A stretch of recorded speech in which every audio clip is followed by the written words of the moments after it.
Very good morning to you. Welcome to Breakfast with Charlie State and Louise Minchin. Our headlines today. Captain Sir Tom, remembered by those who were closest to him in his final months.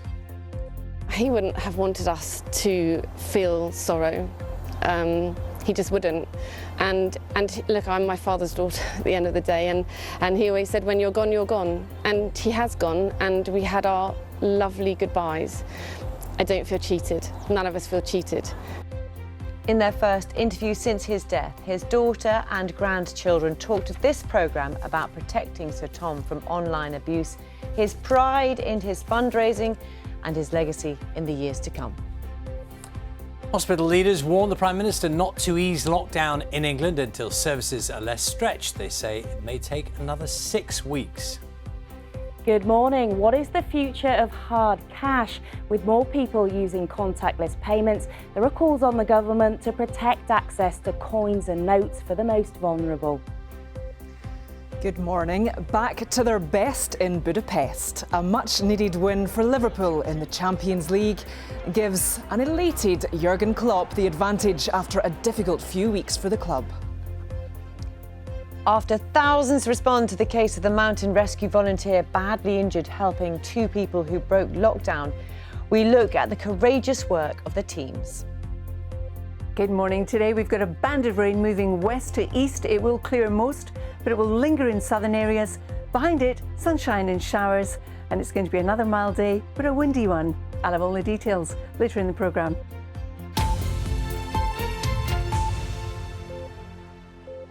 Very good morning. It's a Wednesday, the 17th of February. Our main story for you. The family of Captain Sir Tom Moore have spoken for the first time about his final days before his death 2 weeks ago. The Second World War veteran had become a symbol of hope and optimism during the pandemic after he raised almost £33 million for the NHS. Now, Sir Tom's daughter and grandchildren have told Breakfast about coping with their loss, their pride in his achievements and the online abuse they shielded him from. This report from John Maguire contains some flashing images. To the outside world, Captain Sir Tom Moore was a veteran of the Second World War, a record-breaking fundraiser and an icon of our struggle with the pandemic. But here at his family home, he was first and foremost a father, a father-in-law and a grandfather. Hannah, good to see you. Thanks very much for inviting us to talk to you. How are you feeling? How are you and the family getting on? Thank you for asking, John. I mean, it's difficult, right? We've lost a fifth. You know, we were a 5 and we've gone to a 4, and that's really difficult to say. You know, we've lost a huge part of our life. You know, we'd been together for he'd been with us for over 13 years, and so it's the deafening silence. That's the way I can describe it. He died in hospital 2 weeks ago, suffering pneumonia and having tested positive for COVID-19. When he went into hospital, we really all believed he'd come back out. We thought a bit of the oxygen would help and that he would be robust enough. The truth is, he just wasn't. He was old. His final hours were spent with his family at his bedside, something that hasn't always been possible for many over the past year. In that last day, we really did have some super moments together, and we put photographs up, and he engaged with us, and it was amazing. Being thrust into the white heat of public scrutiny has come with a very modern virus, a curse, the vitriol from a small minority on social media. We really had to use our family resilience, our emotional resilience, and we never told him because I don't think he could ever have understood it. I think it would have broken his heart, honestly, if we'd said to him, you know, people are hating us. I couldn't tell him, because how do you rationalise to a 100-year-old man that something so incredibly good can attract such horror? His was a life most extraordinary. I mean, it's hard. It's really, really hard. But the legacy is hope and joy, isn't it? And I think the thing that I feel is that other people are grieving too for him. And that's amazing, in as much as he touched all those people. And I don't want to pass on to them grief that's unrequited. You know, it's okay. It's okay, I think, to be sad. It's okay to grieve, and we know that you're grieving with us. But let's never lose sight of the fact that for him this was all about tomorrow will be a good day and being hopeful, and no reason to sit and mourn for too long. You know, get on with it and make a good job of it. He couldn't have said it better himself, could he? Thanks for lending him to us for the last 10 months. Well, thank you. And there are, of course, many exciting things to come, and we look forward to sharing them with you. It's lovely to hear that kind of note of optimism there as well. Absolutely, Hannah, isn't it? as the family reflect on how other people have marked Captain Sir Tom's death as well. Just to let you know, we will have an extended interview with Hannah and Sir Tom's grandchildren here on Breakfast around 8:10 this morning. The NHS is likely to remain at full stretch for at least another 6 weeks, according to the body which represents hospital managers. Chris Hobson, the Chief Executive of NHS Providers, has written to the Prime Minister saying case numbers are still too high to ease lockdown.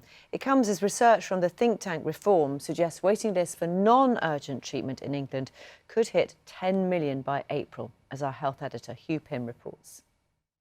The total waiting list for routine operations, such as hip and knee replacements in England, has been rising steadily, with hospitals having to cope with the surge in COVID patient numbers. It went above 4.5 million in December. Reform says that number understates the scale of the problem, as last year there were nearly 6 million fewer people than in 2019 referred by their GPs for treatment. If that many patients start returning to the system, the think tank argues, and capacity is still limited, the waiting list could hit 10 million in England by April. NHS England said twice as many non-urgent treatments were delivered and 3 times as many diagnostic checks carried out in the second COVID wave compared with the first. NHS Providers, representing trusts in England, says restrictions should not be eased by the government until capacities return to levels where hospitals can treat all the patients they need to. Hugh Pym, BBC News. Surge testing for the South African variant of COVID-19 is being expanded in several areas in England. The Department of Health and Social Care says testing will be set up in Southampton, Woking and parts of Norfolk, where positive cases of the variant have been discovered. People in those areas should take a test this week, whether they are showing symptoms or not. The UN's top human rights body says it will raise the detention of Princess Latifah, the daughter of Dubai's ruler, with the authorities in the United Arab Emirates. It's after the princess accused her father, Sheikh Mohammed bin Rashid Al Maktoum, of holding her hostage. In a series of secret videos obtained by the BBC, she describes how she fears for her life. The governments of Dubai and the UAE said that Latifah is safe in the care of her family. Vulnerable children must be at the heart of the government's plans to build back better after COVID-19. That's the message from England's outgoing Children's Commissioner, Anne Longfield, who in her final speech will warn of the long-term effects of the pandemic on the life chances of young people. The government said protecting vulnerable children has always been a priority over the past year. The detention of Myanmar's leader by the country's military has been called a violation of her human rights by Prime Minister Boris Johnson.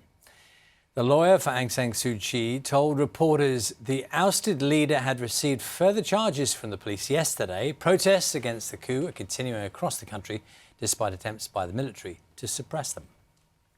Texas has been placed into a state of emergency after temperatures in some parts of the state plummeted to their lowest in more than 30 years. A surge in demand for electricity has led to widespread power cuts across the region, and at least 11 deaths have been blamed on the widespread storm. The freezing storm has even reached northern and central parts of Mexico.